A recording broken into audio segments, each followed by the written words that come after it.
أعوذ بالله من الشيطان الرجيم. بسم الله الرحمن الرحيم. So I've just watched a conversation between Myron Gaines and Sneeko, and it was a discussion about Islam in America. And throughout the entire discussion, I wanted to laugh. It was incredibly frustrating. So at the same time, I didn't want to laugh. I don't understand what Myron's position is exactly. He seems to be completely all over the place. Keep in mind, so I don't really watch his content, but I have seen him. And if we look here,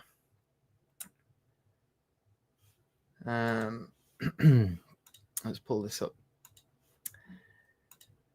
So he has very specifically made videos.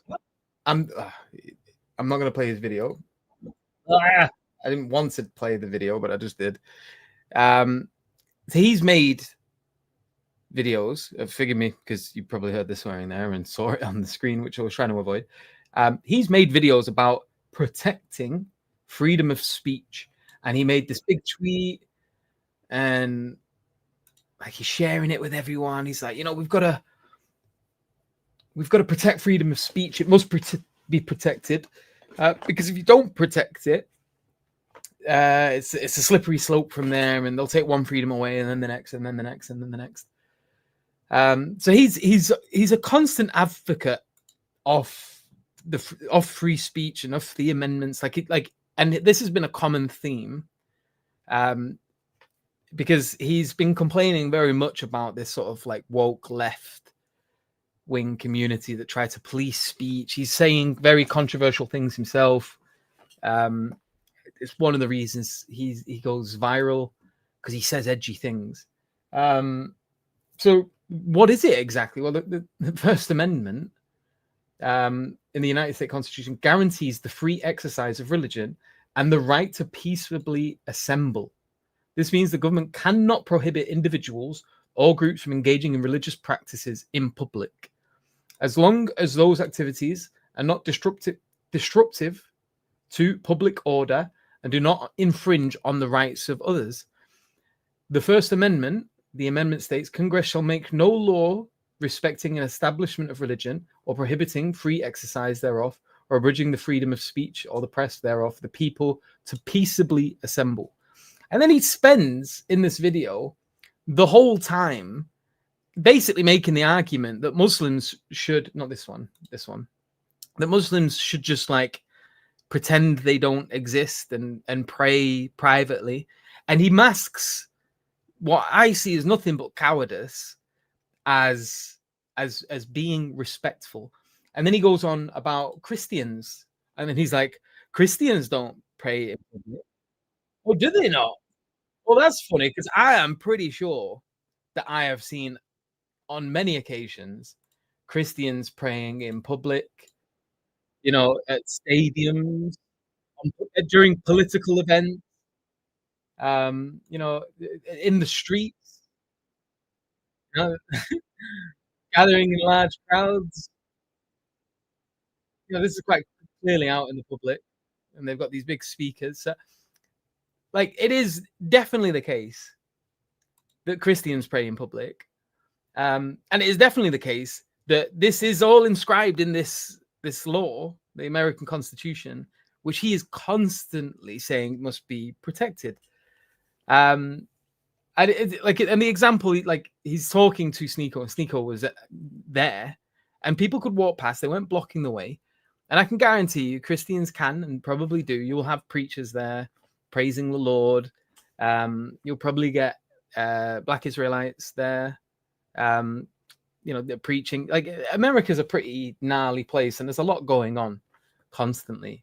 But like, that's a thing in America. People can express their religious beliefs openly. And it, like, the whole point is it doesn't matter if it makes other people uncomfortable. That's what he does. He writes books that make people uncomfortable. That people find quote unquote disrespectful, and his whole point is he doesn't care if it's disrespect. He's a very disrespectful person in general. Like, the amount of videos I've seen where he's just like shaming people. He's not trying to be all of these guys' best friends, is he? He's like, his character is a very disrespectful one when he wants to be. It's not that he's that permanently. I'm not trying to make that claim. But he can definitely be a bit disrespectful when he wants to be. It doesn't make sense. It doesn't make sense how he can be such like a free speech advocate, and he's like, we need to protect it. And then all of a sudden, and keep in mind, he claims he's a Muslim. But like, I want to ask, like, so do you believe in Allah? Do you believe Muhammad sallallahu alaihi wasallam is a messenger? Do you believe the Quran is the word of God? Do you believe that, that we should obey Allah and his messenger? Because if you do, why are you so anti-dawah? And this whole idea as well of America's a Christian country. It's specifically the whole constitution, the whole point of it is that and again, I'm not talking about it like I agree with American politics and the Constitution and stuff like that. I'm not in America. I don't really care about that. What I care about is someone who claims he's a Muslim, who quite clearly is suffering from what only can be described as severe cognitive dissonance. And why? Obviously, I don't want to speculate. I want him to tell us, like, if he really sits down and he's such like an advocate for free speech and being reasonable and logical and this kind of stuff, like, surely if he is even an ounce self-reflective, he'll see the blatant conflict in everything he's saying here. Because he's using the example of people in Times Square, praying in public and saying that it's a nuisance to other people, it's making them uncomfortable. It paints a bad picture. It's like, come on, lad. Everything you do makes people uncomfortable. We could say that you paint the red pill movement in a bad light because you say things that makes the left wing uncomfortable. Who gives a crap? Who gives a crap? That's your whole point. Whenever you're arguing against your political opponents, you make it very clear you don't give a crap if they're offended. You don't give a crap if it upsets them. You don't give a crap if they find it disrespectful. It's freedom of speech. But for some reason, you want Muslims to just shut up and be quiet, pretend they don't exist. You want to pretend like Christians are not very open and out there and loud and preaching and reading the Bible and praying publicly together. It's absolutely absurd. It's ridiculous. And like, he's just, mashallah, brother Sneeko, I think he did a good job at like really like highlighting. And I don't want to play this guy's video because he does swear way too much, but he does a really good job at highlighting like how silly this guy's position is. And he just like digs his heels in. And the Sneeko gave him plenty to be able to like look at what he was saying and look at the claims he's making and think, you know what? Maybe you're right. Maybe I'm being a bit of a hypocrite here. Maybe I'm being a little bit silly. Yeah. At the end of the day, if they're in America and they have this right to, preach publicly and to pray publicly, and that the government specifically does not have the right to restrict that, then go at it. Like, why should we hide? Why should Muslims be like locked up away? It's like praying in a mosque. Yeah, but they do that as well. But if the prayer time comes and we're out in public, I do it in England. I don't get in anyone's way. I find a little corner and I pray. If it's in a park, if it's in the airport, if it's in a shopping center, I pray wherever I can. I prayed in IKEA. I found a little corner in the kitchen section because the prayer time came and I'm stuck inside of this building. And I pray because Allah commanded me to. I'm not going to not pray because Myron has commanded that we don't. Why would I listen to Myron? Why would any Muslim listen to Myron above Allah subhanahu wa ta'ala? And if he's a Muslim, he should get that. Allah commands us to pray at the right times. So pray at the right times. Who gives a crap if it makes someone uncomfortable? You don't have any control over that. It doesn't make plenty of people uncomfortable. A lot of people can see it. I was a non-Muslim for a large portion of my life. And if I saw people praying in public, I didn't give a crap. I was an atheist. I just got on with my day. I walked past them. If you've got to, you walk around them. Who gives a crap? Why is he so bothered about it? It doesn't make any sense. It does not make any sense. And he needs to address that. He needs to address this hypocrisy. Like, why with one breath he's talking about how it's so important that we defend free speech, and then the next breath, I'm pretty sure he's a gun advocate as well. Is it the Second Amendment about the right to bear arms?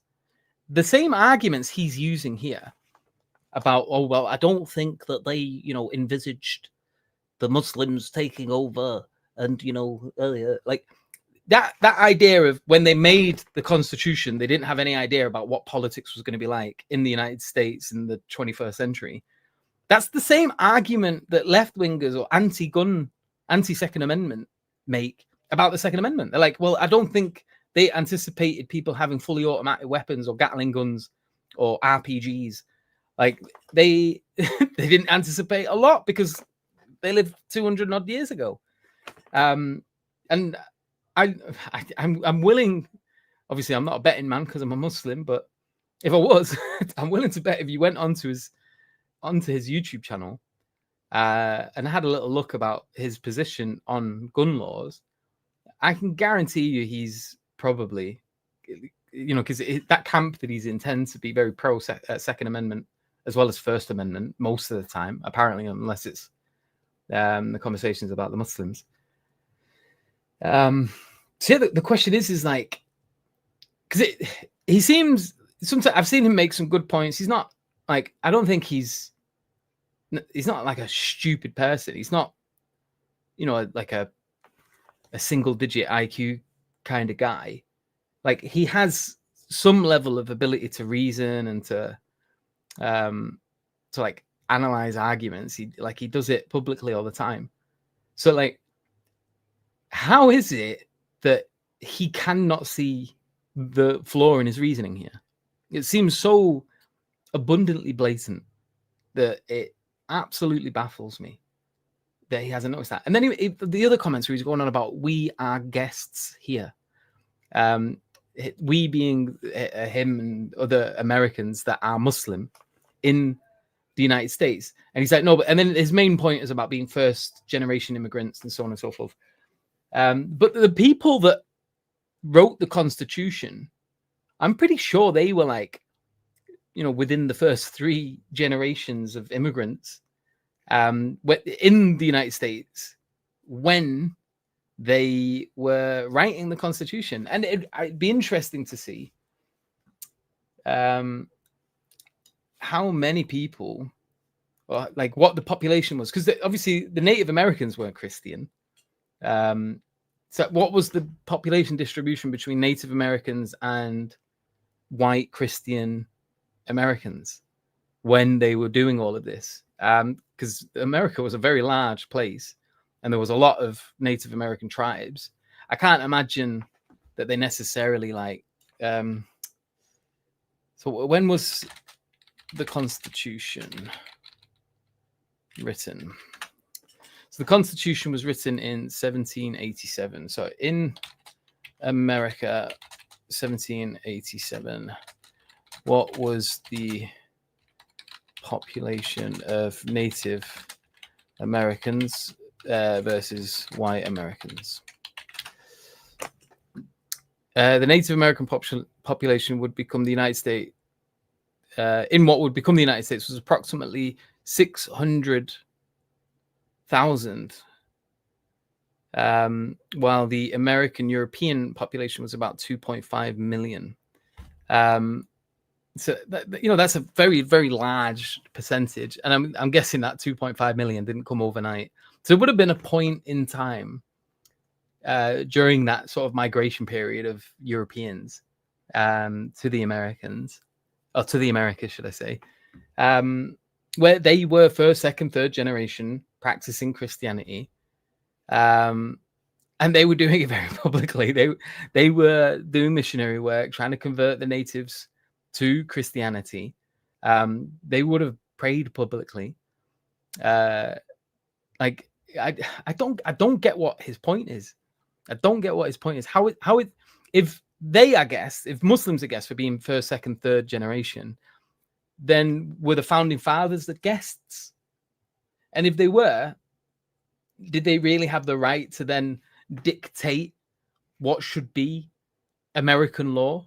This Constitution.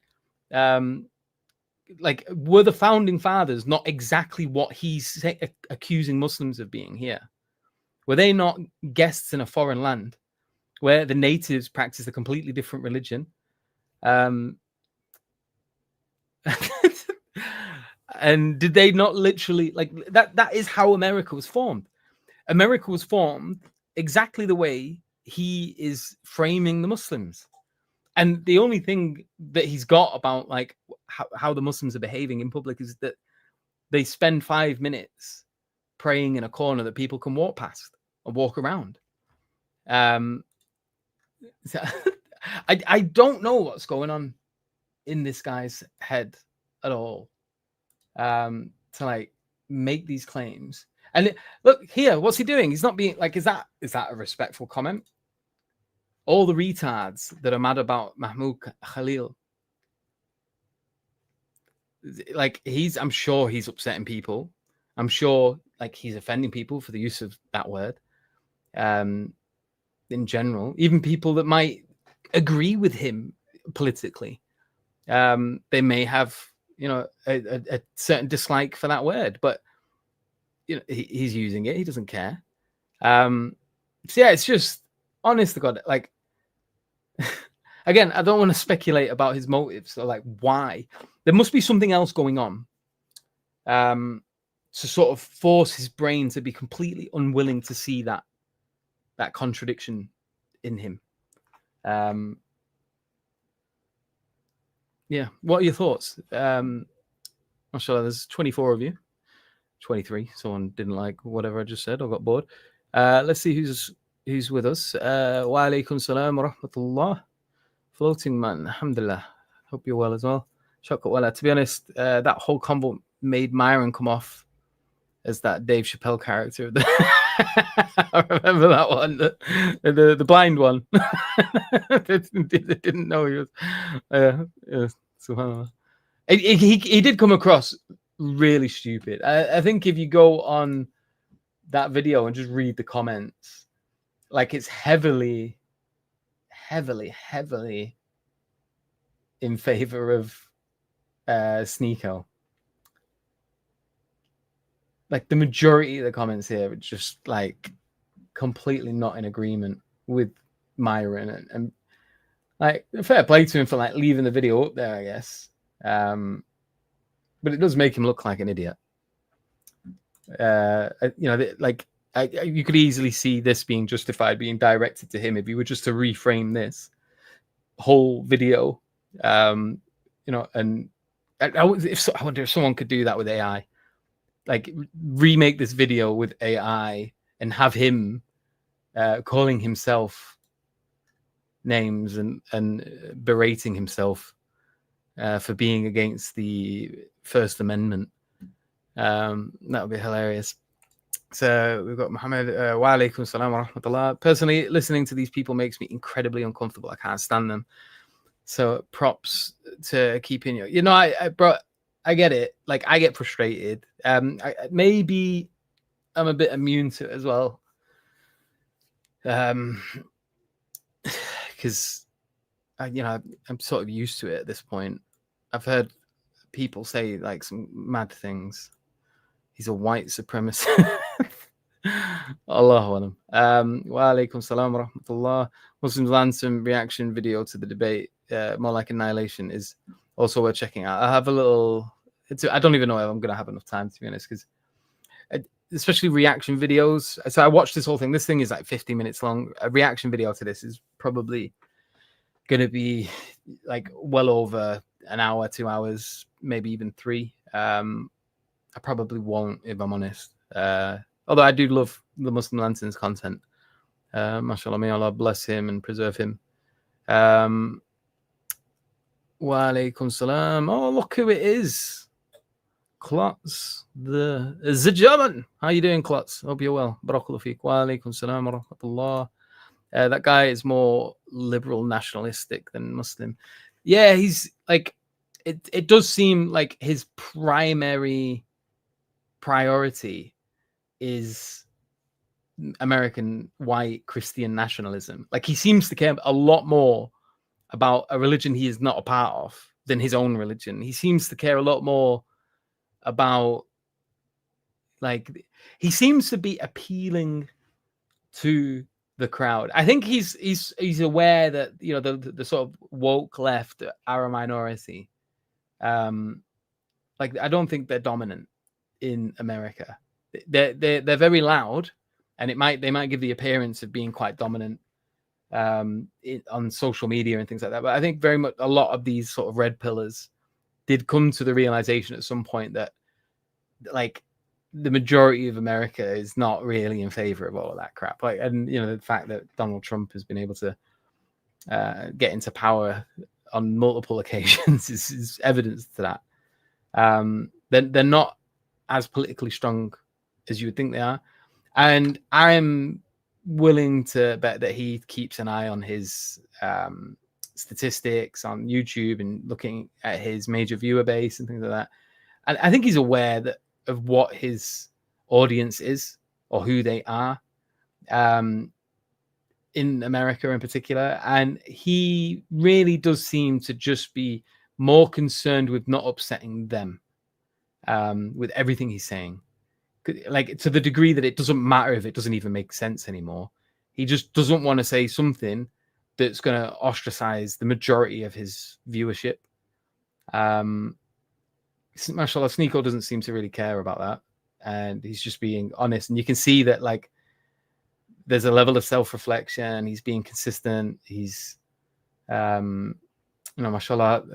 like, countering and parrying pretty much everything that Myron's putting towards him. But yeah, it's really, really, really strange. So Sneeko says it himself in that stream that they want Jews and Mohammedans. They want what Jews and Mohammedans should come to America and practice their faith. That they want Jews and Mohammedans to come to America and practice their faith. Well, that's the whole, like, there's, you know, you've got the brain drain. Yeah, they've got immigration policies because there's certain jobs that immigrants are much more willing to do. There's let's see if I can find it. There's a really, really interesting video by Michio. Is it Michio Kaku? Michio Kaku. What was his name? Michio Kaku. Let's see if I can find his on immigration.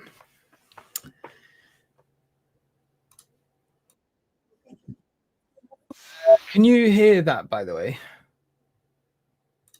Just let me know in the chat. Can you hear the video? Oh, go away. How do I don't want that video. I think this is it. I'm going to take a guess. Can you hear? Let me know in the chat. There's 23 of you. If one of you can just tell me if you can hear this.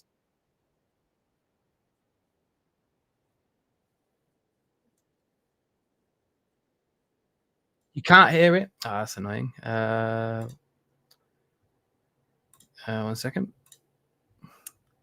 Share screen. Also share audio. There we go.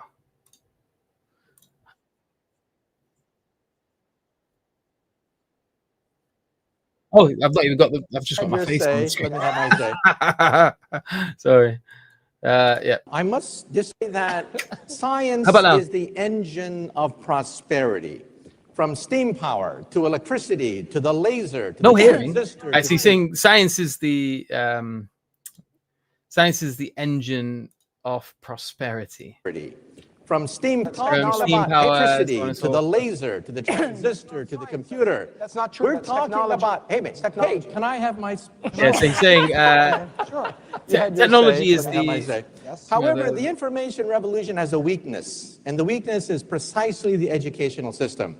The United States has the worst educational system Yeah, so the United States has the worst education known to science. known to Our science. graduates compete regularly at Yes, his graduates, our graduates compete regularly the level of third world countries. at the level of third So world how countries. come the scientific How come the establishment of the scientific United States establishment of doesn't the United collapse? States doesn't If we're collapse? producing If we're a generation producing of a dummies, if the generation of stupid dummies, index of America keeps rising every stupid year, index of America keeps rising just watch every year. network television Just and watching reality network shows, right? television and How reality come the TV scientific shows. establishment of the United How States come doesn't the scientific establishment of the United collapse? States? Let me doesn't tell you collapse? something. Let Some me of you tell may you not something. know this. Some of you may not America know has a this. secret weapon. America has a secret That weapon. secret weapon is the That secret H-1B. weapon is Without the H-1B. H-1B, the scientific I establishment think the H-1B is a visa that immigrants can use to come and get involved within the scientific community in the United States. of this country would collapse. So without that Forget visa, about you'd Google. have no American Forget about Silicon Valley. There would be no Silicon Valley without the Forget about Google, forget about Silicon Valley. There would be no Silicon Valley H-1B. without the H-1B. And you know what the H-1B is? It's the genius visa. The genius visa. There we You go. realize that in the United States, 50% of all PhD candidates are foreign-born? 50% of all PhD candidates in the United States are foreign-born. They're not American citizens. My system, one of the biggest in the United States, 100% of the PhD candidates are foreign-born. The United States, 100% candidates The visa. Okay? the genius visa. So You realize that in the United States, 50% of all 50% PhD of all candidates are PhD foreign-born. Foreign-born. At my system, one of the biggest in the My United system, States, one of the biggest in the United States, 100% of 100% the of PhD the candidates are PhD foreign-born. candidates are foreign-born. The United States is a The United magnet States is a sucking magnet up all the brains sucking of the up world. all the But brains of the world. And this is, you know, they keep going on about, oh, these countries are backwards. Why are they not successful? Why are they not prospering? Because you have there's been a race, and the United States managed to win that race to a certain degree. And so when you do get people that are successful in certain fields, like in the STEM, they don't hang about where they're going to get 1/3 or 1/4 of the wage. They're going to go to places that are inviting them over with lucrative visas that let them come over, and they give them a good deal, and they give them decent jobs with a much better pay and a better standard of living. And so rather than staying in their own country and uplifting that country, these kind of visas create a brain drain. And that has a knock-on effect on the country that these geniuses are leaving, because they're not in their in their home countries. They're being sucked up by these superpowers.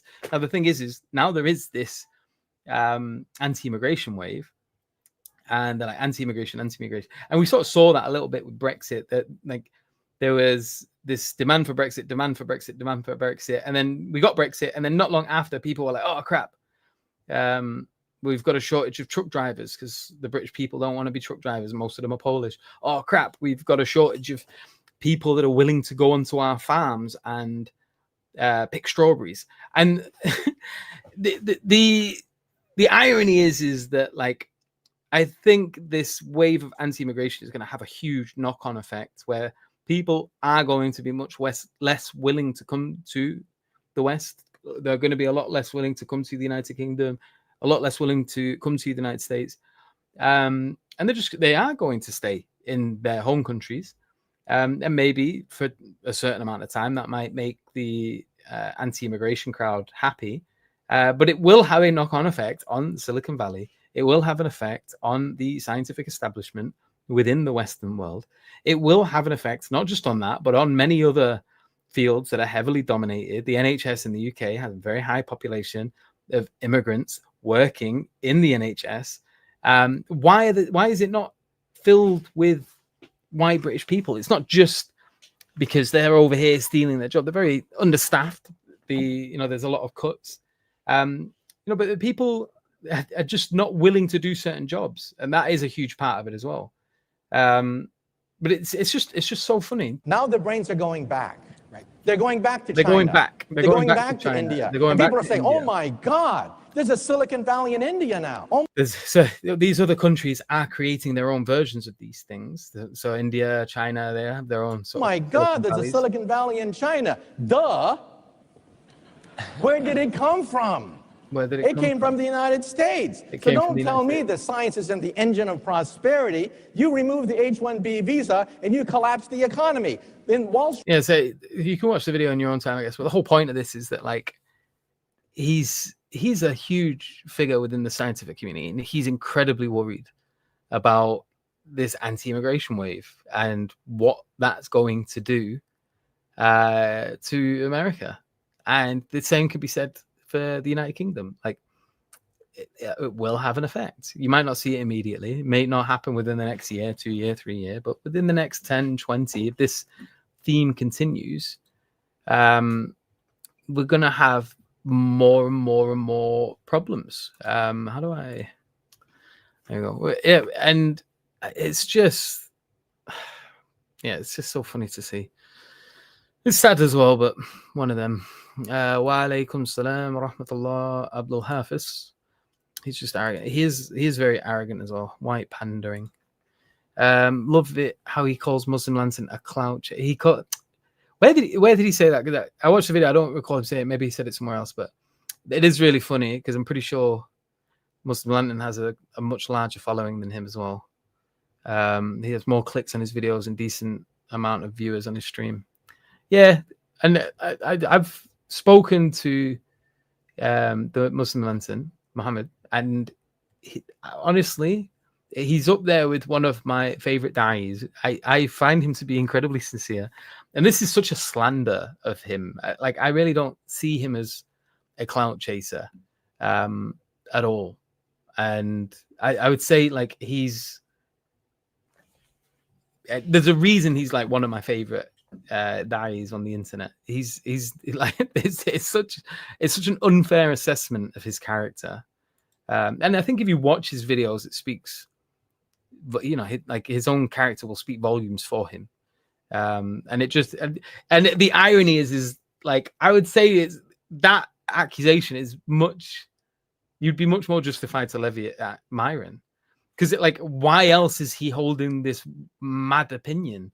Why is he so pro First Amendment 1 minute, and then when he's talking about Muslims, all of a sudden he's not pro First Amendment? Now all of a sudden he's actually saying that the government should put restrictions on freedom of expression. He's saying you should put restrictions on public assembly, and like, where is this coming from? Like, what? Like, is he? I don't even know. I don't know. Allahu Alam. I think he's trying to be respected and recognized by the racists. It's not even necessarily the racists, because like, he just wants to be recognized, I guess, by the majority. I don't think the majority are necessarily racist. Like, you could be like a nationalist white American that's a Christian and not be racist. And you could say, that, like, you could say that you're worried about, like, because if you believe in Christianity, for example, in the same way, like, I believe in Islam. I believe Muhammad sallallahu alaihi wasallam is a messenger. He's a prophet. I believe Allah exists and he is one. I don't believe in the Trinity, and I believe it's true. And I believe people should believe it because it is true. Yeah. I believe in the Quran, and I believe people should follow its guidance. And I hope for that for the world, because if it is true and I believe it is true, why would I not? Yeah. Why would I not want to call people to it?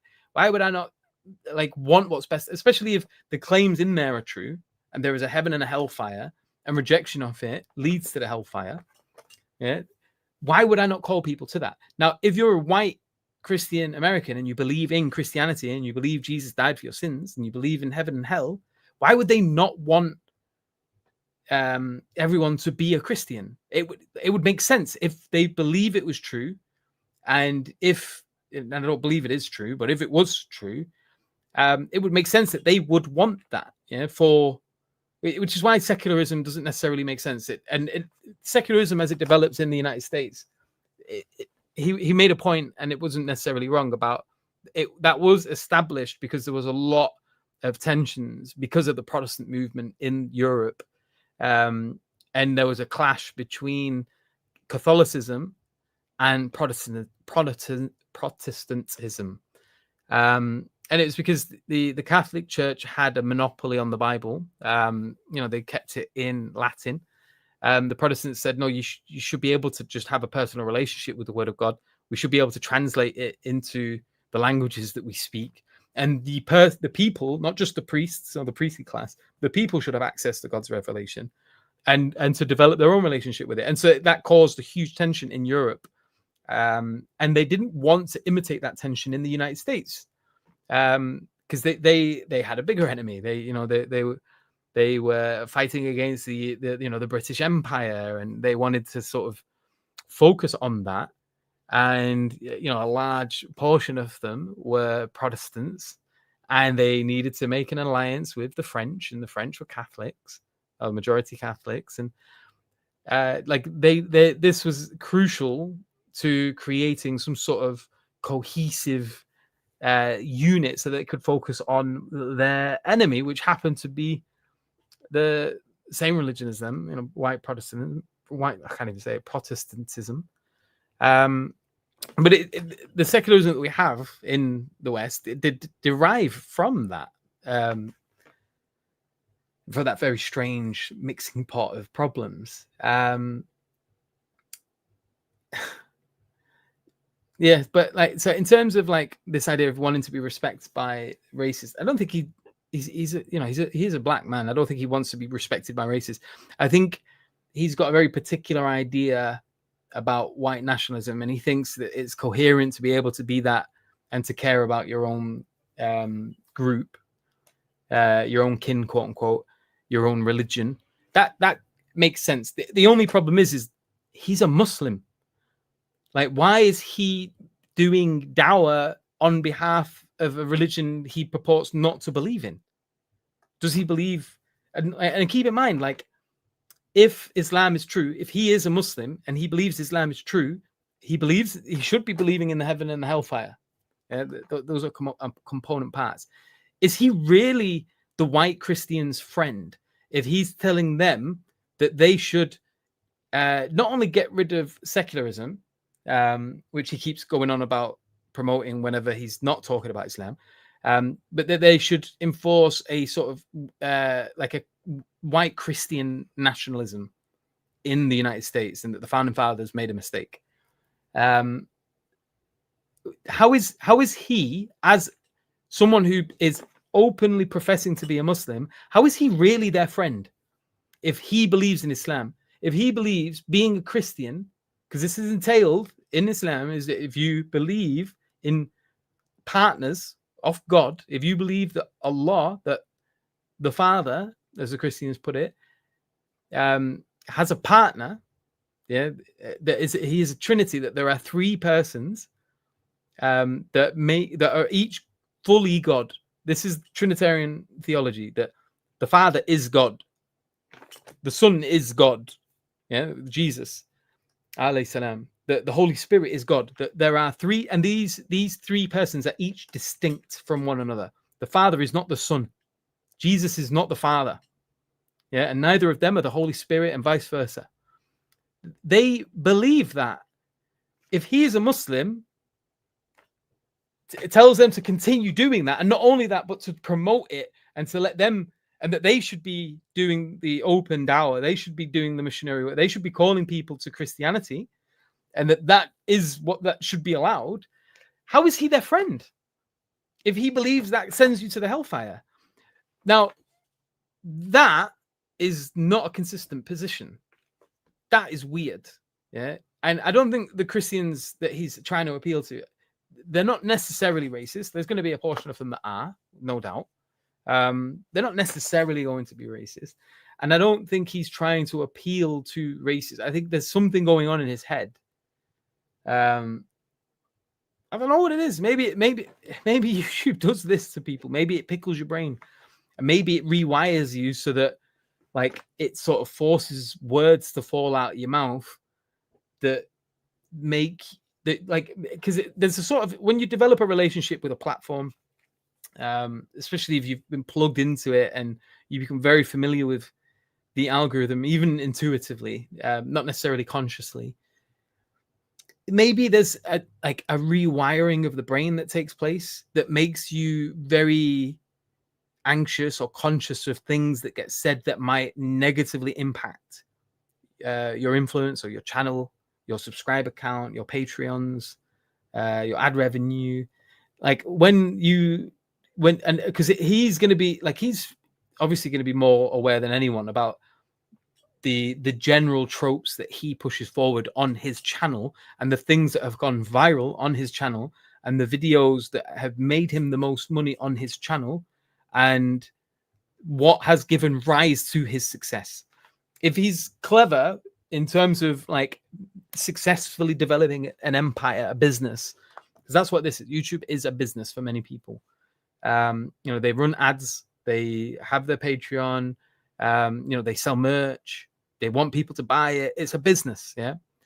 And they probably have noticed when they say something that goes against the grain that might have a negative impact. That maybe certain videos, when he's expressed certain views, lose him subscribers, and maybe, possibly, that causes him to panic a little. Maybe it gives him a bit of anxiety. Maybe he is concerned about the money. It's possible.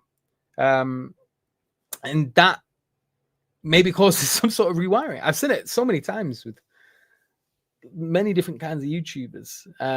We even, as an ummah, we ourselves suffer from it. I'm at danger of that as well. And which is why I don't like making videos very often. I'm not really fond of social media. I deleted 2 Twitter accounts. One had 15k followers, another had over 7, nearly 8, maybe 8. Because I'm just not like, I feel the pull of it. I can feel the way these things and the little mind games you play with yourself when you're involved in these things. Like I've been doing YouTube and I've been on social media for years. I've been on social media since the days of Bebo and MySpace, and I've seen like the different kinds of them. Facebook came along and the concern for likes and retweets and thumbs up, and you want people to sort of give you that pat on the back. Alhamdulillah, like I guess the older I'm getting, the less I'm giving a crap about all of that stuff, and I'm more just, I want quality. I want, like, I'm not perfect. I'm not saying this like I'm some sort of super pious guy, because I'm not. The dua of Abu Bakr comes to mind, but I want to please Allah. I want to be a good person. That's like, if that makes me poor, khalas, like I'm not bothered at that point. But that doesn't, despite that I have that desire, that doesn't mean these other conflicts don't still affect me. I don't still feel the pull of like wanting to be liked by the crowd or wanting to appeal to what people say. Like I have that pull. It's something I've got to fight against actively because I'm human. And maybe that's a human thing to like feel the forces at play in, this socio-political sphere. And there's a battle against it. And if you're self-reflective, I think everyone should recognize this in themselves to some degree. And although, for the most part, say you have good control of that and you can look at this and say, I'm not that into it. Or I don't want that. Or I would rather be a good person. I would rather have Allah pleased with me and like the crowd hate me. I think even if you say that, and even if you feel like that is primary or the primary part of your being, there's still a good chance that you can, if you keep your eye out for it, feel the forces of other things at play, the forces of the dunya, the worldly desires, the corrupted hearts. Oh, no way, bro. Jundullah wa alaikum salam wa rahmatullahi wa barakatuh. I've not seen you in ages, my dude. I've not spoke to you for a good while. May Allah bless you. I hope you're well. I hope everything's good. And yeah, barakallahu feek. Have you seen religious debate on Diary of a CEO? I haven't. I think it might have even been you. Someone did recommend it. I'll try and give that a watch at some point. But that, again, is a very large conversation. If I do a review on that, it's going to be a very large video. I think it's funny. He said if there was a war, he'd be the first on the front line. There was a war. He wasn't on the front line. So he's not a man of his word. He talks crap, and like he's a muppet. He's a muppet. I don't know what else to say. Like he goes on about like unite the kingdom, and he's got this sort of the United Kingdom first mentality, but it seems very, very, very clear that that's not the case. Not hearing. Yes, now. Okay, you could hear it. Oh, there was no point in me. You hear it now. There's no point in me talking. You guys bamboozled him. Now he's narrating to us.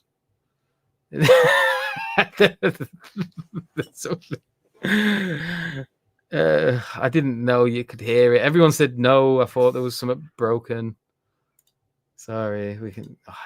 All the comments are now saying, "Don't mind the narration." We can hear it. It's welcome back. Barakallahu feek. Look at Google CEO, that Indian guy, a foreigner. Myron isn't contradicting himself on the First Amendment. He never said it should be illegal to do the Times Square. He just disagrees with it for other reasons. No, but he's saying he literally says you shouldn't do it. Now that's a claim. Yeah, you shouldn't do it. He's saying like you shouldn't be allowed to. What that obviously? How do you enforce that? That's a political statement. So I think he is contradicting himself because the First Amendment says that you should be allowed to do that. You should be allowed to come together publicly and pray publicly, and that the government can't do anything about that. But he's saying, no, you shouldn't do it. You shouldn't do it. You shouldn't do it. But if you shouldn't do it, then like how do you prevent that from happening then? Wa alaikum salam wa rahmatullahi wa barakatuh. Also, he didn't criticize all public praying in general, just on a visible symbolic place like Times Square, not just an individual prayer at an airport. No, but it includes that. Like, there's so what he's saying, like the law, the First Amendment literally says that it's perfectly fine to people to assemble together peaceably.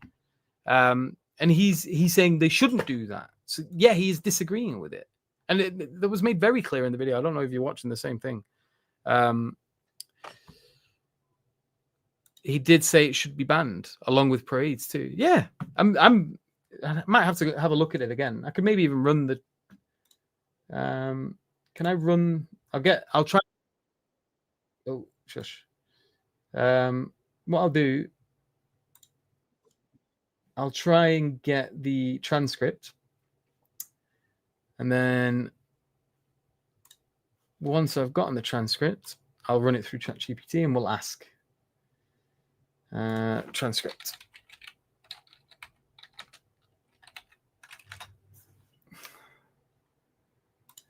Yeah, it should be pretty easy, but no, I'm pretty sure he did. There we go. Right, I've got the transcript. Let's ask ChatGPT.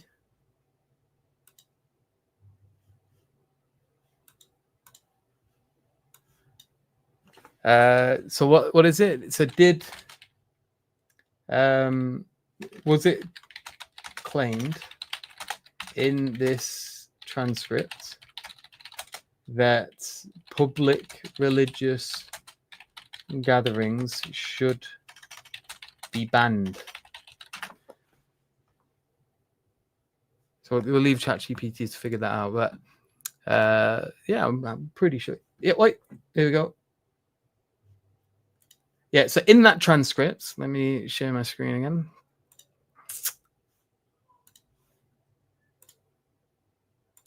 This is why.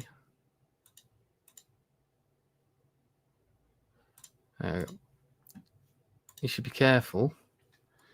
Although I can't make that bigger, unfortunately. Very sorry. So I've uploaded the transcript to that discussion, and then I've asked the question: was it claimed in this transcript that public religious gatherings should be banned? Yes. In the transcript you uploaded, one of the speakers clearly argued that public religious gatherings and cultural parades should not be allowed. Specifically, the speaker said, "I don't think we should have any of these parades. You shouldn't have parades. I don't think we should have cultural parades. I don't think people should openly be practicing their religion. And I reserve Christians to be able to practice the religion." So he's very specifically saying Christians should be allowed to do it, but other people shouldn't be allowed. Like, what does that mean? If you shouldn't be allowed, that means you need to think of ways to stop them from doing that. I highly doubt it'll affect Silicon Valley, especially if it. He definitely criticized all public praying. He mentioned praying in masjids about 10 times. Yeah, I know. I don't. It doesn't feel like he watched the same video. He said that he doesn't want any flags, any cultural parades, etc. In America, he wants only American flags and no religion in public. He made that very clear in his stream. Yes. Hello, Android phone. The United States is not a Christian nation any more than it is a Jewish or Mohammedan nation. John Adams.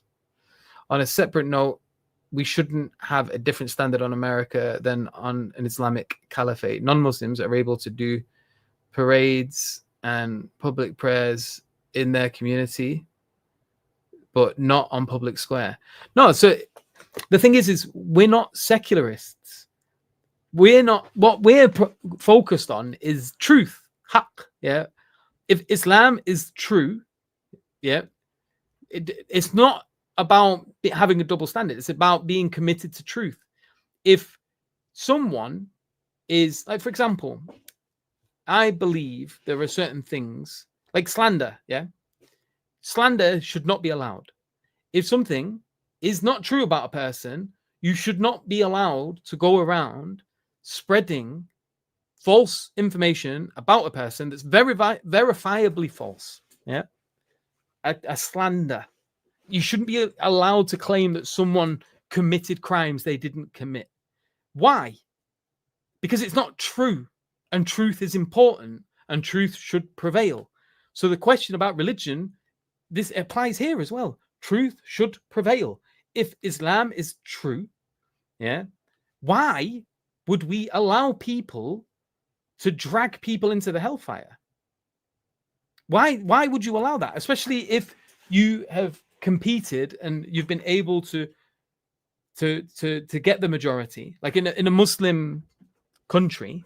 Because this is the thing with secularism, there's not often a talk about like what is true, and if it is true, like for example, the Nazi ideology, fascism, yeah, that isn't something people want to allow into our politics, like the very extreme form of it. That even the right wingers, they don't want anything to do with it. It just ends up on the fringe of the internet and the dark web.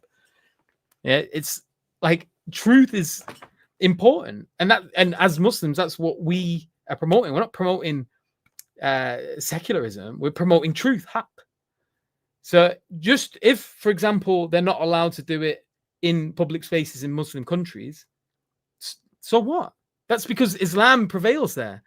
And then when we spread and we go out and we give dawah elsewhere, if they allow it, the point is you're supposed to be allowing it. You're claiming you allow it. You're claiming your way of life is superior to ours because you do allow these things. So if you claim you allow them, but then prevent it, then you're a hypocrite. We're not doing that. We're just claiming truth. And we have good reasons to claim the truth. So it's not the same thing. It would be hypocritical if we were the secularists, but we're not. We don't promote the same systems. Muslim Lanson is one of my favorites too, for the exact same reasons. One of the most humble and sincere days. Yeah, he's mashallah. May Allah bless him and increase him and give him victory in this world and success in this world and in the next. I mean, that sneaker was embarrassing for him, the whole anti-immigration rhetoric. Yes, it was a very, very strange conversation to watch. We believe that Islamic State should preserve Islamic identity in public areas and not allow public expression of other religions like that. So why can't America do the same? It can if it is a Christian nation, but it's not. That's the point. That was the whole point of the discussion. It's not a Christian nation. Because then the whole point is like, which Christian nation is it? Is it a Protestant nation? Is it a Catholic nation? Those are two very different things. And there's a very large percentage, something like, I think 20% of them are Catholic, 40% of them are Christian, and an ever-growing larger percentage of them are atheist. Atheism is growing faster, probably, than Christianity is, I think. Let me double check that. In America, what is the demographic? Obviously, take what ChatGPT says with a pinch of salt, because it can confidently lie. In what is the demographic? The religious demographic.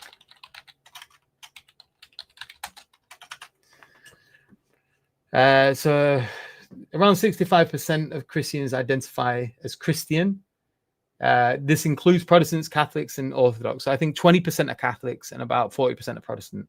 I don't know what percent are Orthodox. What's the Christian percentage of Catholics, Protestants, and Orthodox?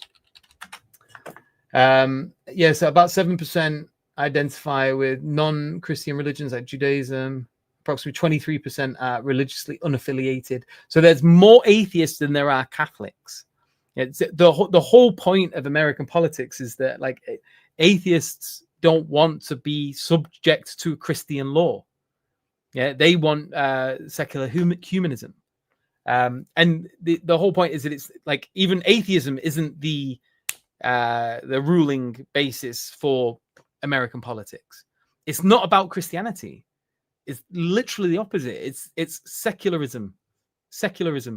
It's not Christianity. And the reason it's not Christianity, because then it raises the question, because there's very, very, very deep-seated theological differences between the Protestants and the Catholics. And if it's Protestantism that becomes the rule of law, then the Catholics are deviants as far as that's concerned. And like, why would you?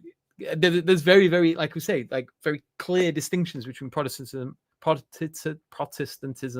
and Catholicism and Orthodox. So the Orthodox make up 3%, so they're a very tiny percentage. There's more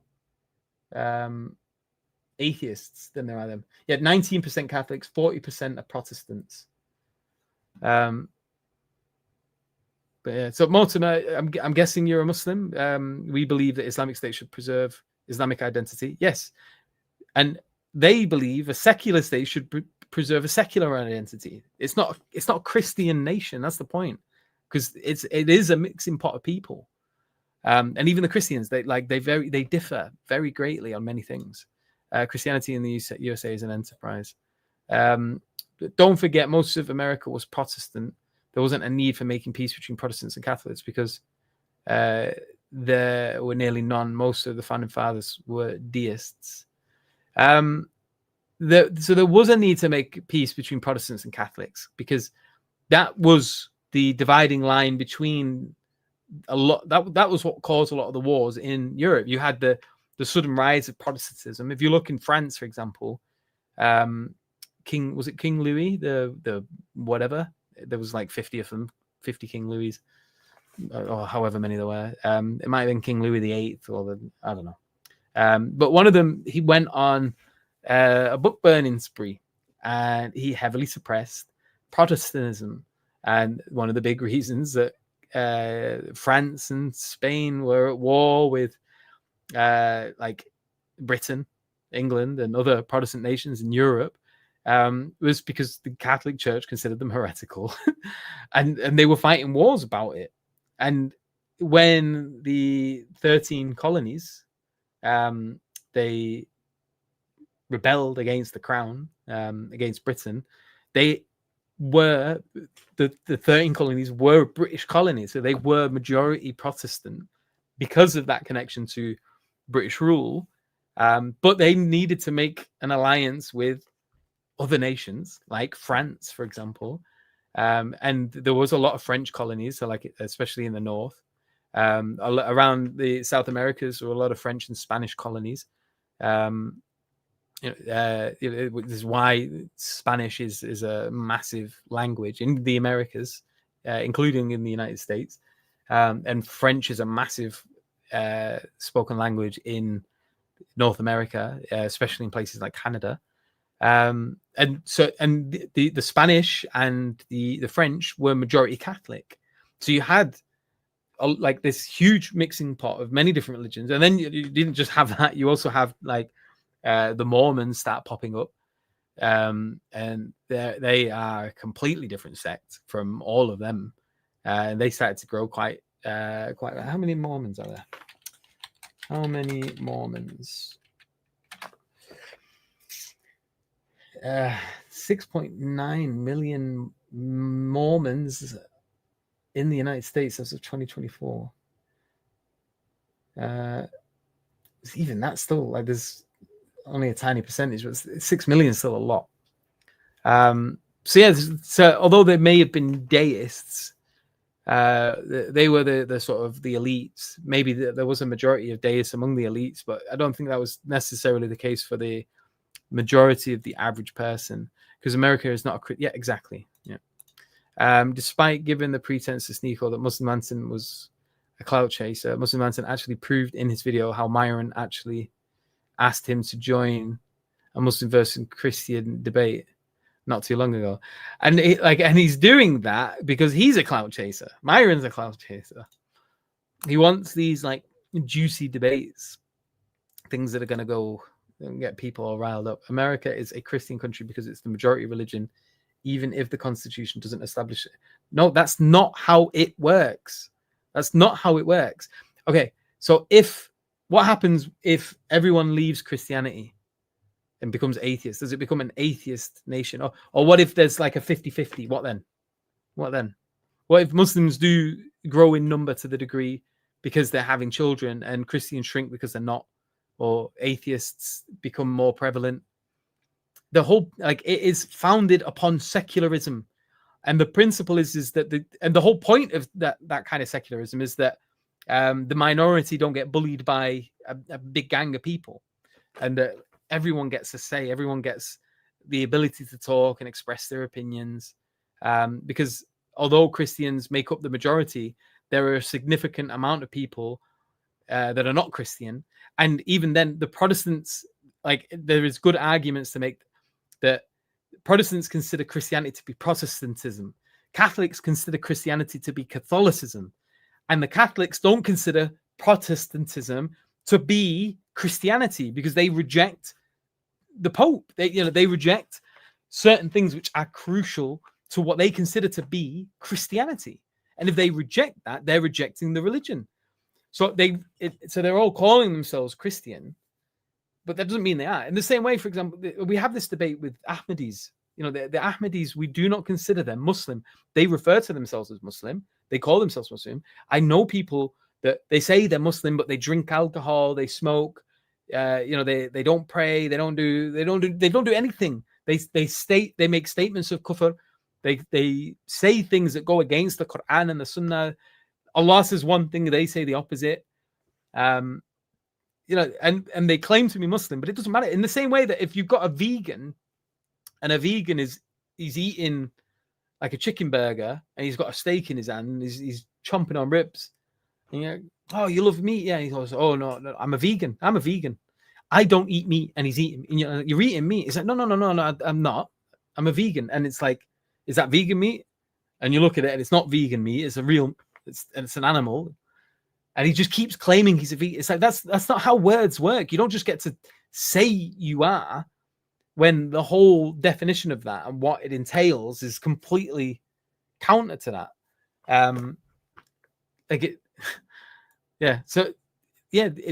Again, so just saying it's a Christian country. Which Christian? Is it Protestant?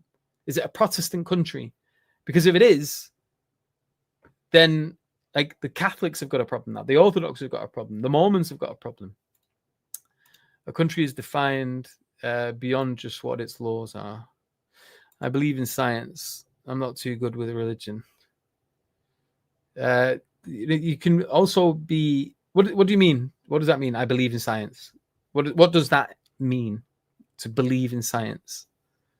Do you? Because we're religious, and like there's there's probably going to be Muslims and Christians that are engaged in the sciences, and who believe in the science as insofar as there's good evidences to suggest certain things.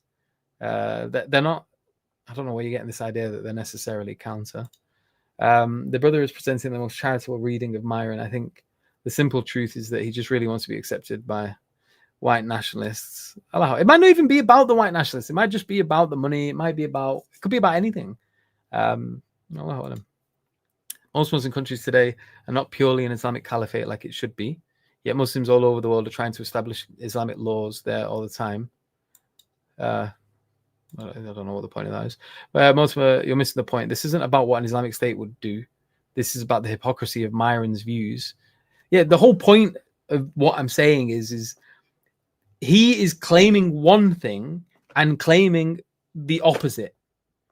And these views cannot exist together. And if he believes the things that he said in that discussion with Sneeko, then he's got to take off. He's got to like go through all of his old content and really rethink all of that and say, oh, I was wrong here. You know, that, oh, we've got to protect free speech. Maybe we shouldn't. Maybe we should put some more restrictions on free speech. Maybe the founding fathers got it wrong. Maybe we need to amend the First Amendment. We need a re-amendment of the amendment. You know, all of that. They champion free speech when it suits them. Yeah. And then turn against it with a flip of a switch. And we consider these countries to be Muslim countries because majority of people are Muslim, even if the law is totally non-Muslim. We say Muslim, not Islamic countries. There is a distinction. How is Indonesia not Muslim or un-Islamic? They have a province called Aceh where they have Sharia law. Like, study a bit more. The Eurocentric supremacist will never accept him. A large video for sure, but we're here for it, bro. Inshallah. Indonesia is considered a Muslim country because most people there are Muslim, even if the law isn't. Same as America. America says it is secular. When secular, you cannot say, but this religion stays dominant. That's contradictory. It completely undermines the idea of secularism. Like, and this is the thing. Like, when they're talking, and like they spouse secular points, and then for some reason they just decide not to every now and then. The difference between a caliphate and USA. Why is it not pulling up the comment? It did, and now it's not. There you go. The difference between the caliphate and the USA is that we don't claim to be secular. We are honest, at least. Liberals are very hypocritical when saying all religions are allowed, but Christianity stays or not allowed. Indonesian political system. This isn't a conversation with me. It's between yourselves. Is Islam the true for Muslims or every other? I don't understand the question. So there are a lot of beliefs in the world, and they're not compatible with one another, and they're either true or they're false. Yeah. If Islam claims that Allah exists, the Quran is the word of Allah, of God, the Creator, the Sustainer of all things, the All-Powerful, the All-Knowing, the Most Wise, etc. If it states that the Quran is the word of Him, and that Muhammad sallallahu alaihi wasallam is a messenger of God, that can either be true or false. It's not both. Yeah, either it is the case that Islam is true or it isn't. If Christianity is claiming something completely different that Islam disagrees with, for example, that Jesus is the Son of God, one of the three persons in the Trinity, either that's true or false. Either he was or he wasn't. If atheists, in like a hard atheist, will say, claims there is no God or gods, and that there is nothing but just dead matter at the base of all of this, and not consciousness in any way, shape, or form. There's no life after death, etc. That's either true or not.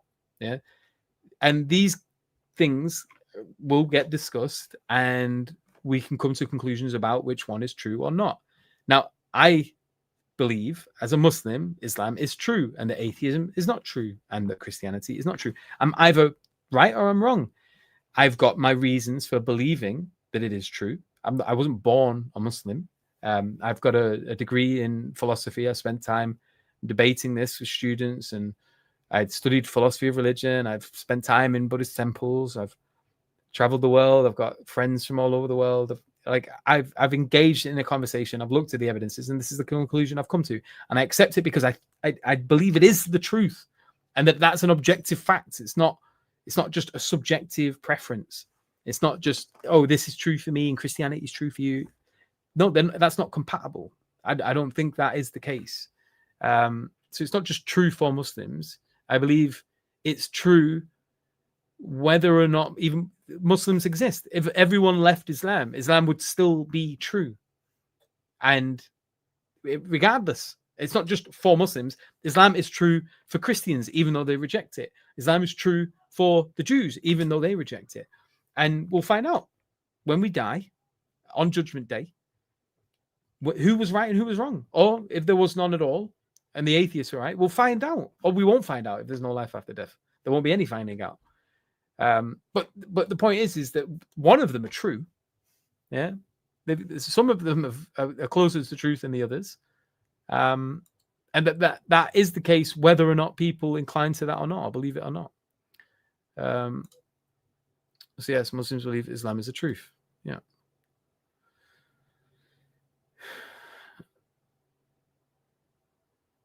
There's a lot of comments.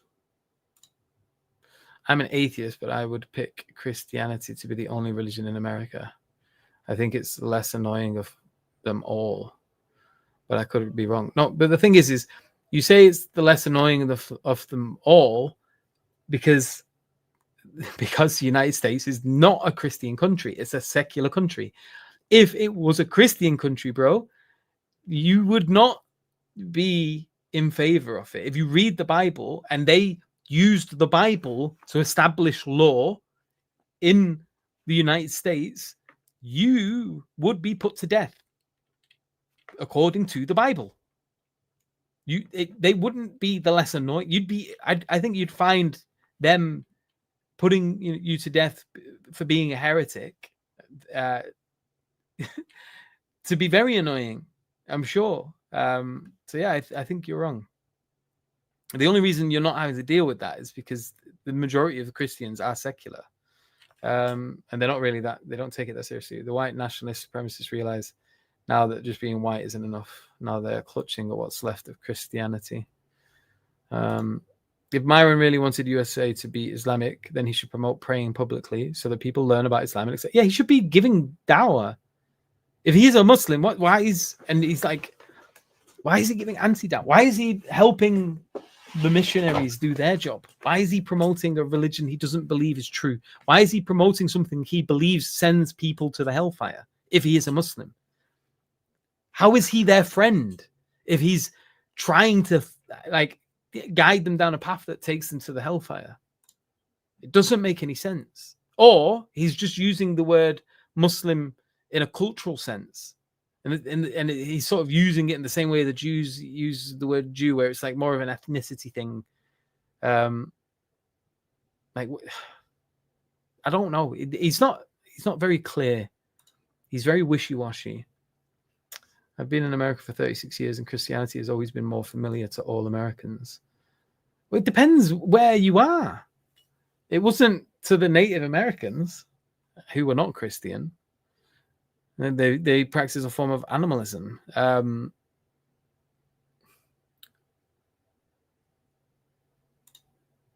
missed my comment, bro. Myron appeals to racists on X, and he literally said that 90% of racists are smarter than average people. I put the whole... If he said that, he's an absolute plonker.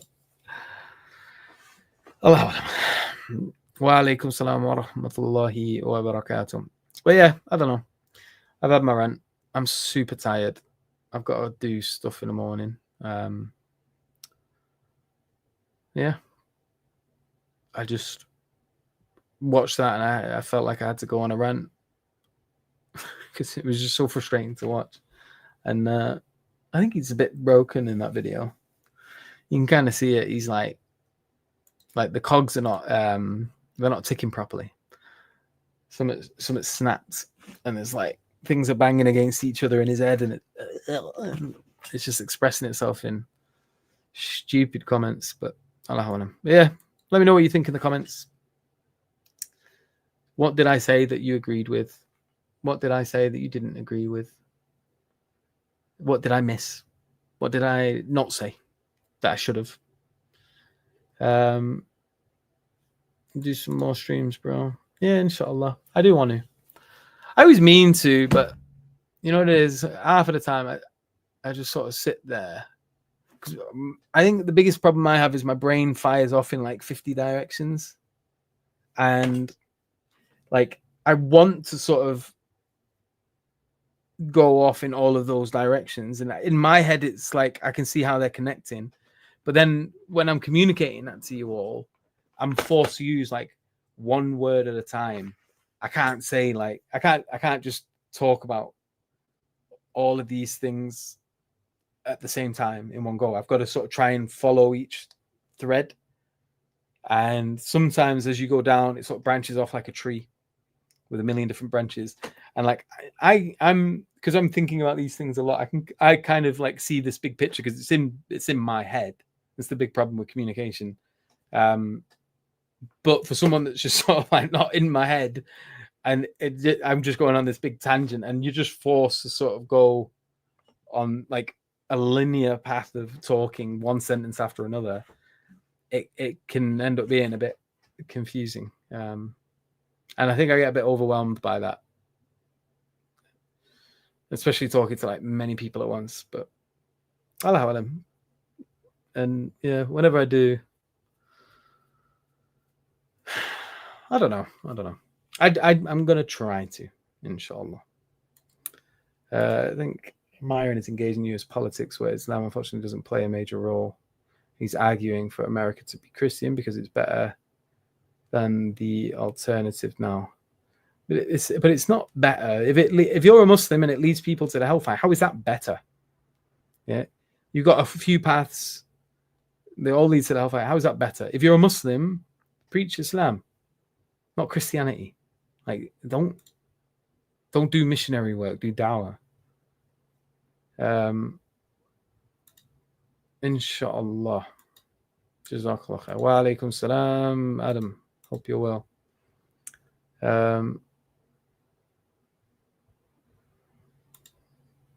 Christianity has more in common with Islam than secularism and liberalism, so why not?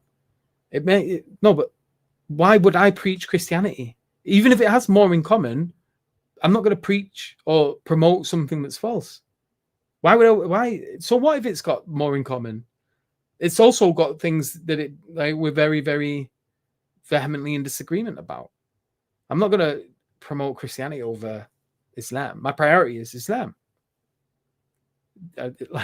It's not like I've only got a choice between secularism and Christianity, which is kind of what you're making it out like with this kind of comment. Oh, we should promote Christianity in America because it's better than secularism. Yeah, but it's not just Christianity and secularism. There is also Islam. And if Islam is true, promote that. Not Christianity, not secularism, not liberalism. Wa alaikum salam wa rahmatullahi wa barakatuh, Mr. Tariq. The G, the one, the only, mashallah. The boss man.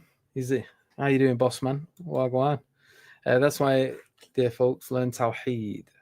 You see how people are being led astray because they don't grasp the concepts of Tawheed. Yeah. Just focus on Islam. Focus on promoting Tawheed, on Allah being the creator. Yeah? That He is the only one worthy of worship. Yeah. Not Christianity? Why, if you're a Muslim, why on earth would you argue in favor of Christianity over secularism when you could argue in favor of Islam over secularism? Like, why are we acting like that's not an option? That doesn't make any sense. But yeah, I don't know. Like we say, like, you're the same person who was saying that he didn't claim that religious public gatherings should be banned, and then we pulled it up in the transcripts, and he literally said it.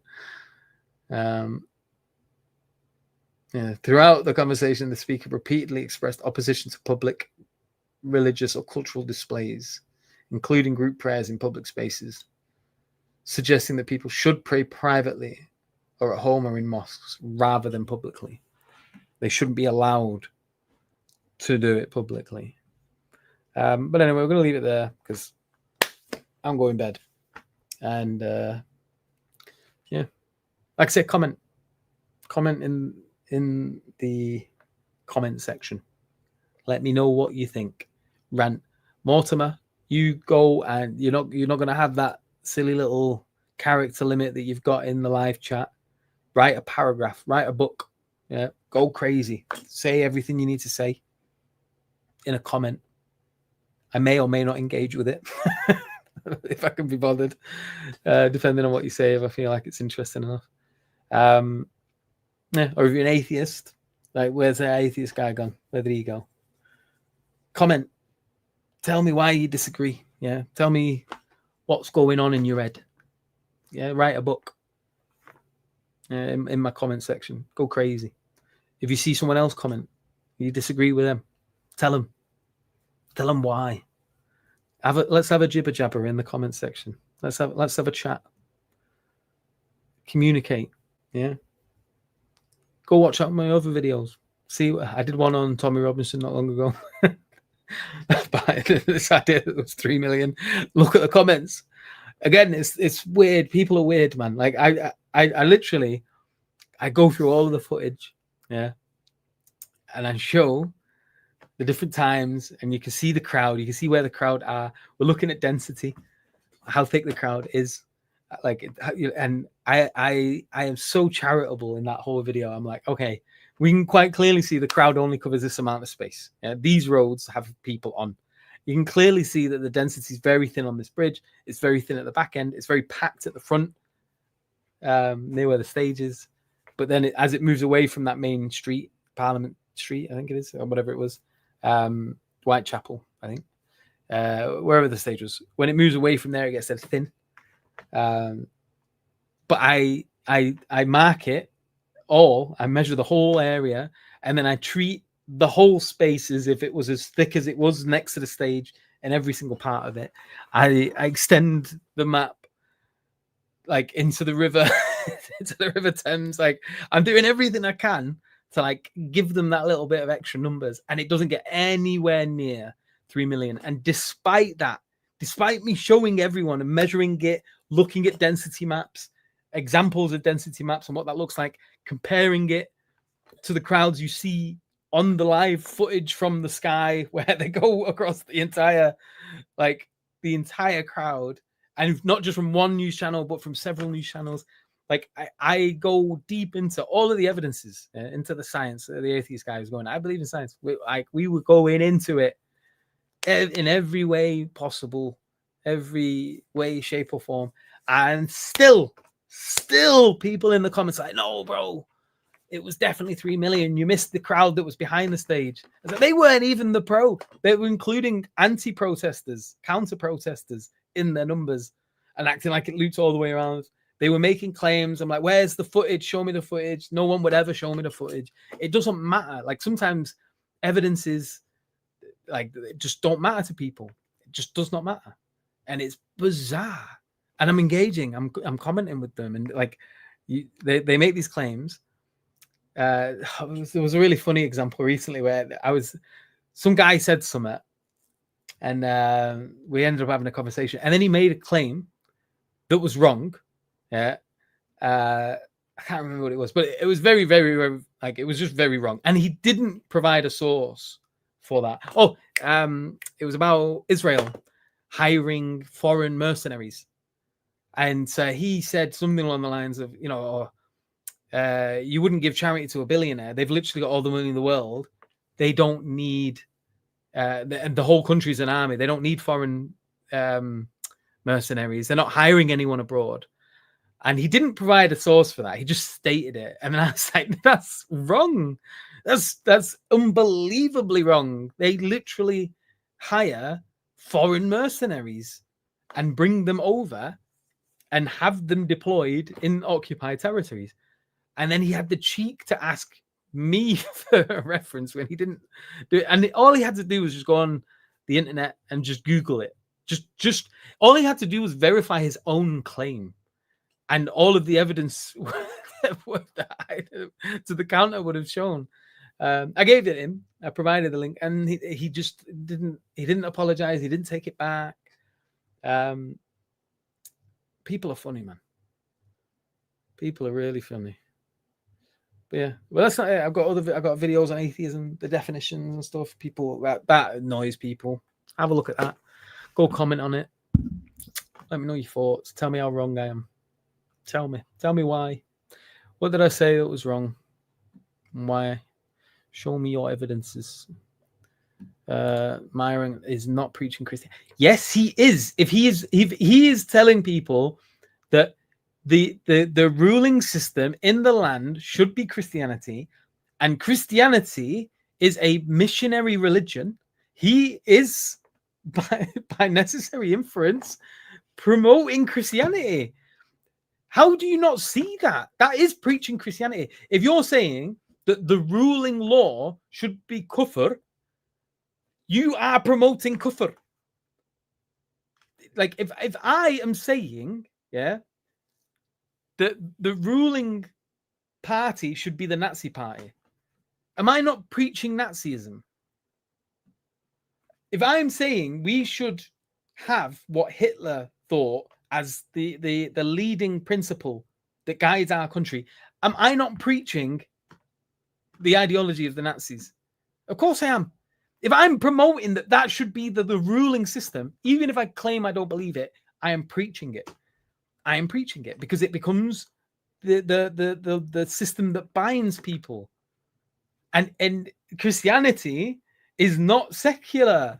Christianity is a religion that says if you leave it, you should kill the heretic, which is why when Christianity was the system in Europe, in France, in Spain, in the United Kingdom, heretics were burned at the stake.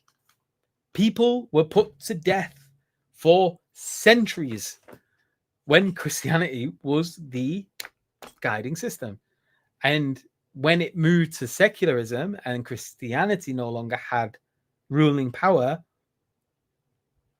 then things changed. But it's if he is telling people that Christianity should be the ruling system in the United States, he's preaching Christianity. If you cannot see that, I cannot help you, Mortimer. I don't know what else to say to you. If that is not evidently clear to you, with that, especially with that example with Nazism, I don't know what to say. I don't know how you don't see that. I don't know what else I could say to convince you. He's just telling Americans to inspire their laws by their Christian religion rather than secular. Yeah, he's telling everyone around him, yeah, like make what you believe to be true, that which binds us all, including me, even though I don't believe in it. That doesn't make any sense. He is preaching that a religion that he doesn't agree with should be in power. That is preaching Christianity. Religion rather than secular religion, because he's working with what's available. That last bit doesn't make any sense.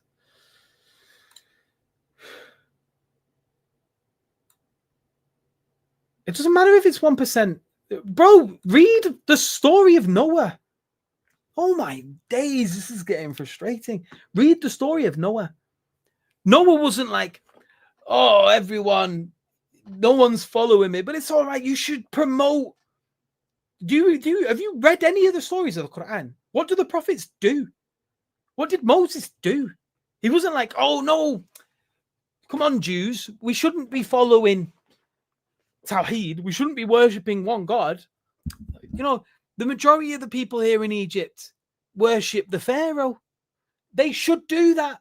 You didn't see Moses arguing in favor of the Pharaoh's religion. You didn't see Noah, despite being a handful of people that could fit on a boat for 900 years, he wasn't arguing that the people that were upon Kufr should establish Kufr in their society. He was doing the opposite. He was telling them to follow Allah and follow his commandments, follow his guidance, not the guidance of man. So it is an option. Noah was probably less than 1%. The people, Noah and the people that followed him were probably a lot less than 1%. Yeah. And he still saw the religion of God as an option, despite the fact that the people around him were a majority and didn't agree. The same with every single prophet. The same with the Prophet Muhammad, sallallahu alaihi wasallam, especially in the beginning. He was a minority. When he was one man with his wife, Khadija, radiallahu anha, they two people. He wasn't like, oh, you know, the majority of them are pagans. The majority of them are pagans. They should just all, you know, they're the majority. They should promote paganism. They should be, this is your land. What are you talking about? Are you not listening? Do you read what you write? Think about what you're saying. It is an option. If it's truth, it's the only option. It's the only option. If you believe in it, that's it. That's it. If it's true, that's it. Promote that. Not other stuff. What's going on? How is that a thought in your head? Come on, just think. It's a little bit late, yeah? There's a lot going on in my life at the moment. Maybe I'm venting.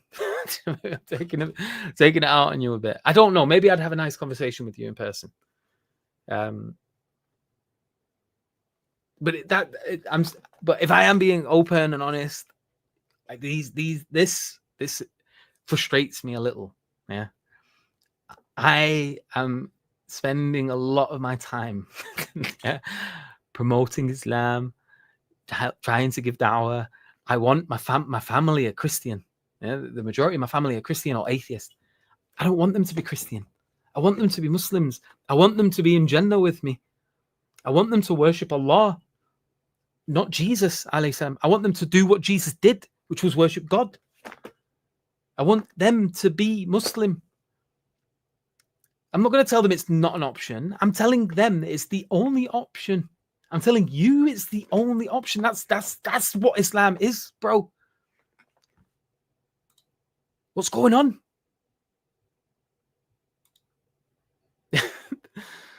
Wa alaikum salam wa rahmatullahi wa barakatuh.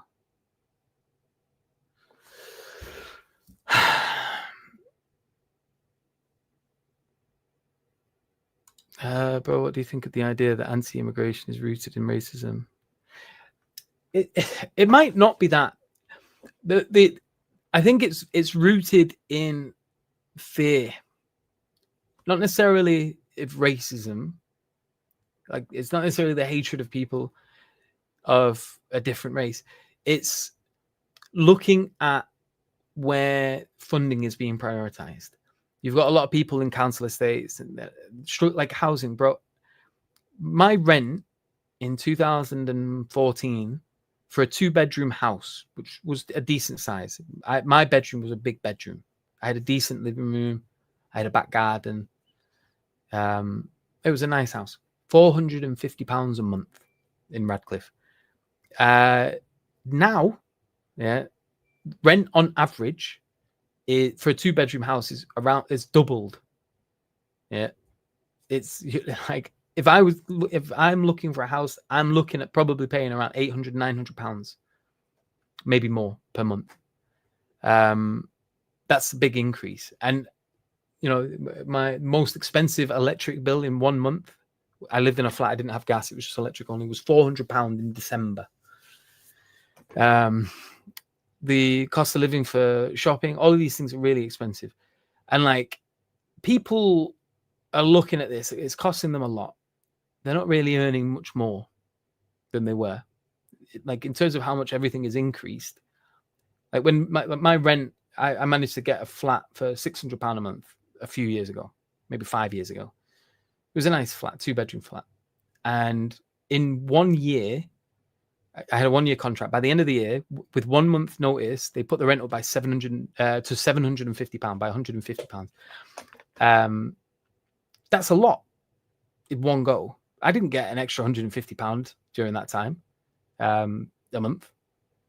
Like it didn't shoot up, and most people, and it was the case for most people. So they see all of these things shooting up. They see a lot of these companies making more money than they ever have. Shopping companies, fuel companies, they're making like record profits. Yeah, gas and electric companies are making record profits, and they're charging us more while making more, and like people are unable to keep up. And then they're reading news about like the amount that's being spent on people that don't live here, and it's scaring them. Like they're like, why couldn't that be spent on us?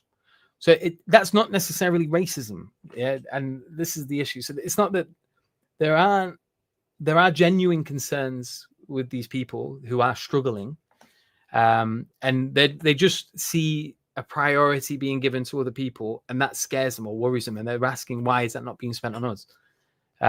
They're saying, I need that. They're saying, I need money. I need help with my rent. I need you putting X amount of £1 billion into our infrastructure or whatever, or into the NHS, which is struggling, and it's struggling for many reasons, but mainly because of drinking culture.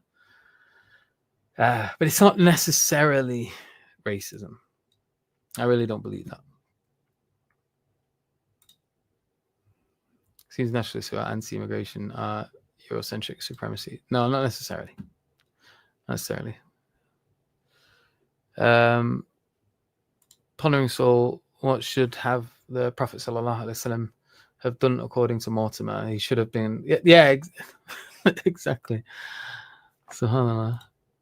Imagine you're in Germany and there are no Muslims, and the ruler asks you if they should implement Nazism or democracy.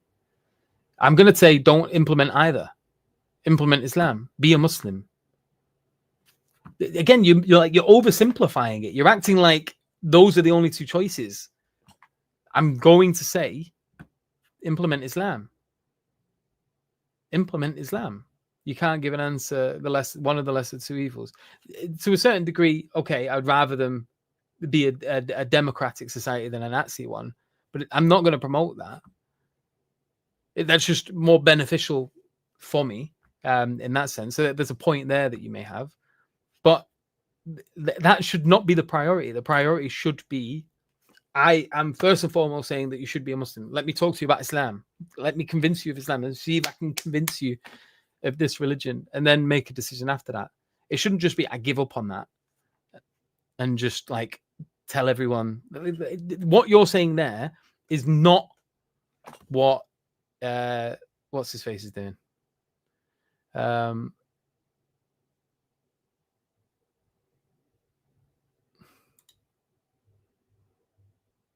What's going on? The northern accent comes out more when you're frustrated. Yeah, I think I become a little extra mank when I get annoyed. What do you mean with Islamic politics? Who, me? Like, who talks about politics? Politics, yeah, no, but politics is a discussion about how we should organize as a society. Yeah, so if we want to invite people to the truth, just because we prioritize truth, yeah, Islam is that truth. That's a political idea. We want people to organize as Muslims.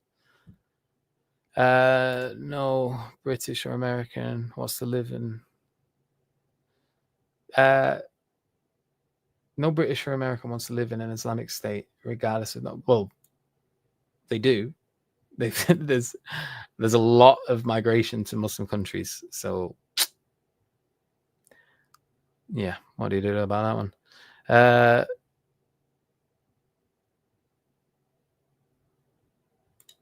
Yeah, fear of a substandard human and foreigners as equals.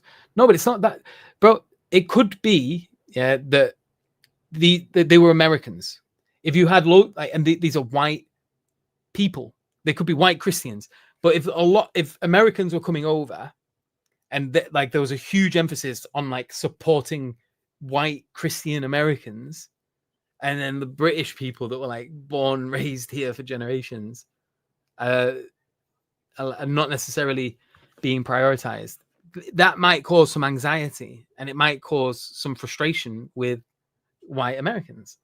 So it's not necessarily to do with them being substandard or anything. It's just to do with competition.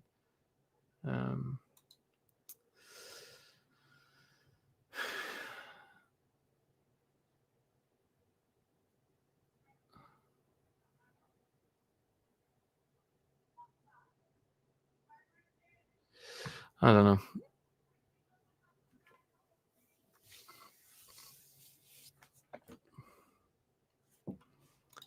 No, but you don't have to promote Christianity to do that. You could say, like, yeah, we as Muslims and Christians agree with this point, and you like that doesn't mean promoting Christianity.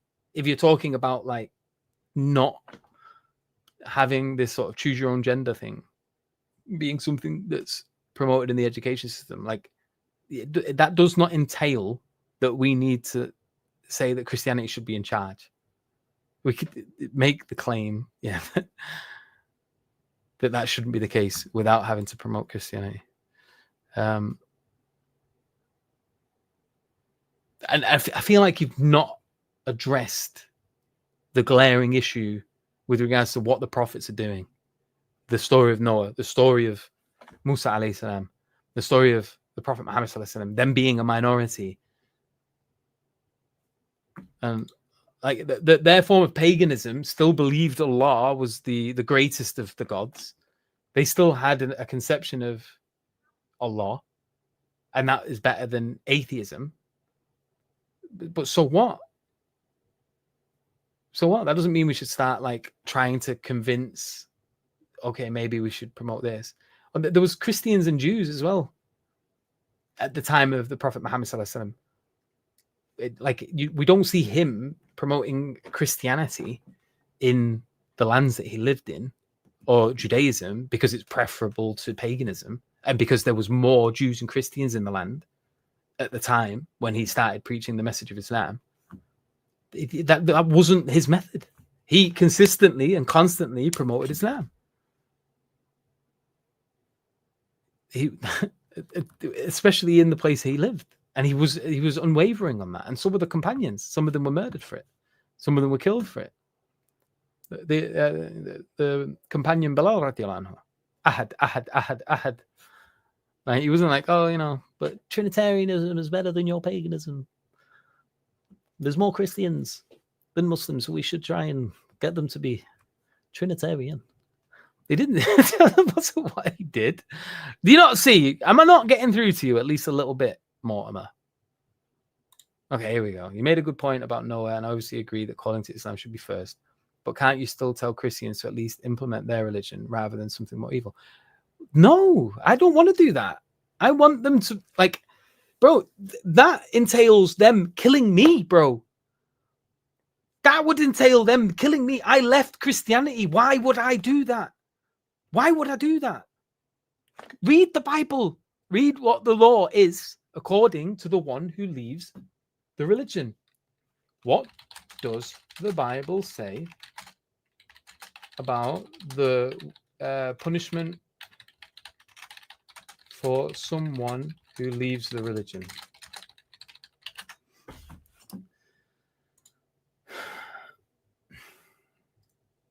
Deuteronomy 13, 6-10. If anyone secretly entices you, even if it is your brother, your own mother, or your son or your daughter, or the wife you embrace, saying, let us go worship other gods, you shall not yield or heed to any such person. You shall surely kill them. The Christians see Allah as a different God. They don't see Allah, who is not a Trinity, as God. Yeah. So if I've left Trinitarianism behind and I say Jesus is not God, I reject him as my Lord and Savior as one of the persons of the Trinity, I have left that religion. Why would I tell them to implement a system that would have me killed? Think about what you're asking me as a convert to Islam from Christianity. Why would I do that? No, I would not.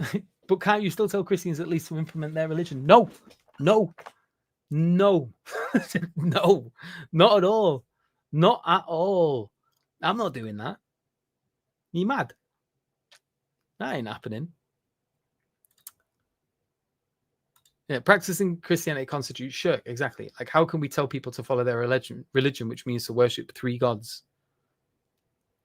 America today is just chaos, and it was better when it was more Christian in the past. Bro, have you read history? They didn't live in this utopia back in the day.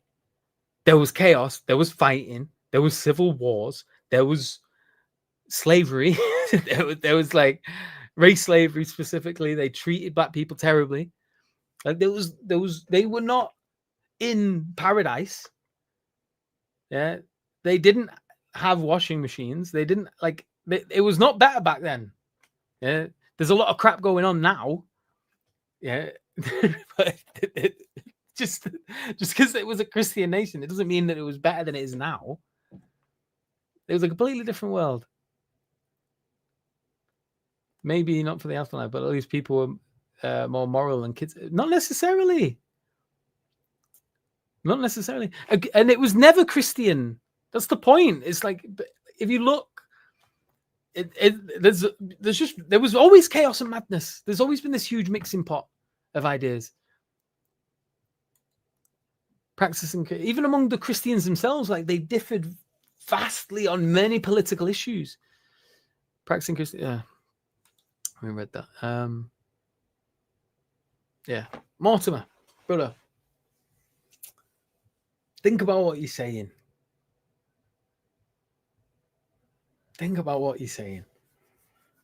Honest to God, bro, you're baffling my head. You're pickling my brain.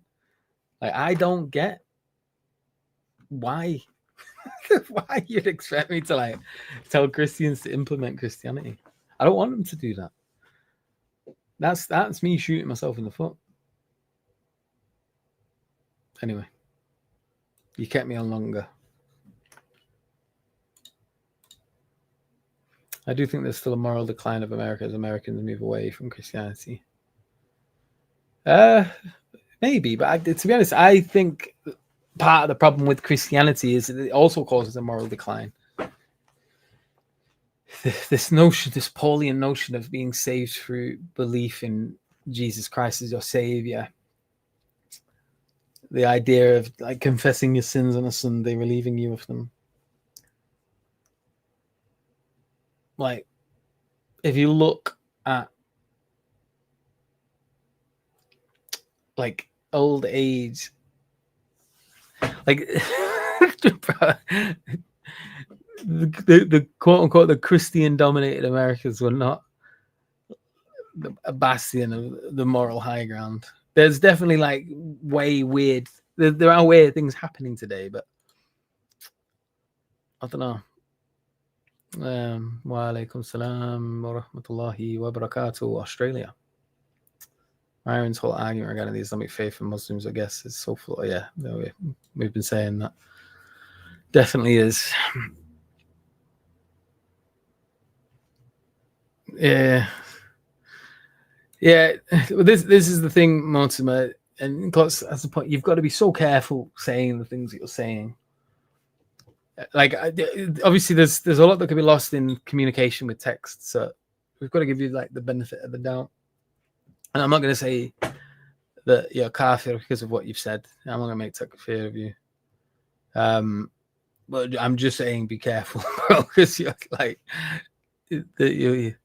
some of the things you're saying are like walking a dangerous line. May Allah guide us all to truth and make haqq apparent.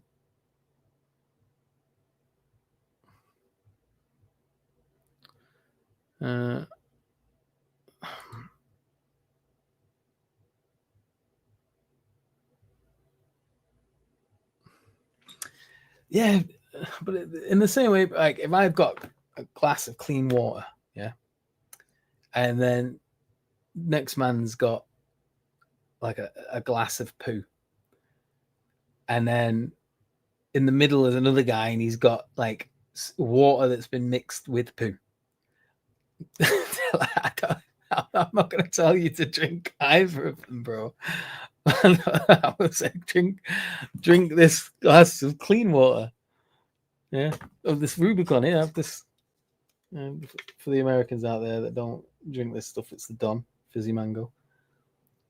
If we've got a clean drink, I'm going to tell you to drink the clean drink, and just because one glass has got a bit less poo in it, I'm not going to tell you to drink. I'm not going to tell you to drink.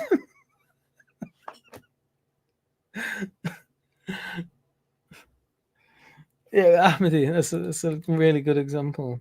Like Ahmadi, there's a lot of overlap between us and the Ahmadis. I'm not going to tell people.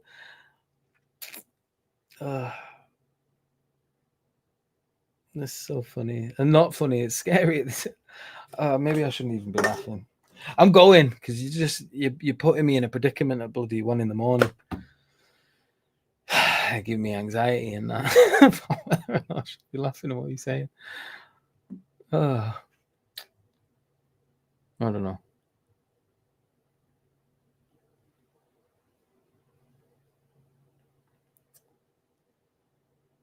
I'll laugh at them. Anyway, guys, I'm surprised there's so many of you. We'll go and having a little gathering of 30.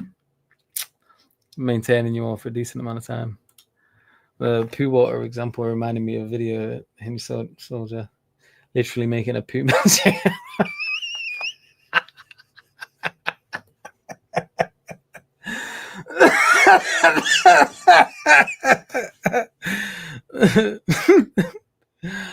And on that note, let's wrap up this video and farewell.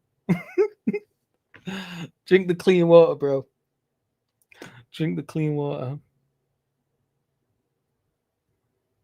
Anyway, guys, may Allah guide us all to truth and keep us firm and sincere and focused on what's important. And yeah, have a good evening or morning, or we're living in this globalized empire now. So wherever you are in the world, enjoy whatever it is for you. And may Allah give us success in this world and the next. Like I say, comment, like, dislike, agree, disagree, conversate, share, don't share. Do what you want. Do what you want. But be a Muslim.